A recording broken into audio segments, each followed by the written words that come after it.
Telugu Desam party ప్రలోభాలకు లొంగే YSR Congress party కార్యకర్తలు ఎవరూ లేరని రాష్ట్ర వైద్య ఆరోగ్య శాఖ మంత్రి విడుదల రజని తెలిపారు. టీడీపీ నాయకుడు లోకేష్ ఆధ్వర్యంలో శనివారం 23వ డివిజన్ కు చెందిన వైఎస్ఆర్ కాంగ్రెస్ పార్టీ కార్యకర్తలు ఆ పార్టీలో చేరగా వారంతా తిరిగి ఆదివారం వైఎస్ఆర్ కాంగ్రెస్ పార్టీ గూటికి చేరుకున్నారు.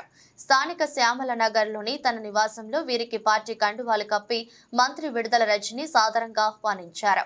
ఈ సందర్భంగా మంత్రి విడుదల రజని మాట్లాడుతూ తెలుగుదేశం పార్టీ ప్రలోభాలు పెట్టి బలవంతంగా వారి పార్టీలోకి వైఎస్ఆర్ కాంగ్రెస్ పార్టీ కార్యకర్తలను చేర్చుకోవాలని చూస్తుందని చెప్పారు. అయినా సరే వారి ప్రలోభాలకు ఎవరూ లొంగడం లేదని తెలిపారు. శనివారం కొంతమందిపై బలవంతంగా పసుపు కండువాలు కప్పారని, వారు తిరిగి మళ్లీ వైఎస్ఆర్ కాంగ్రెస్ పార్టీ గూటికి చేరారని చెప్పారు. ఈ సందర్భంగా ఆయనకు మంత్రి పార్టీ కండువా కప్పి సాదరంగా ఆహ్వానించారు.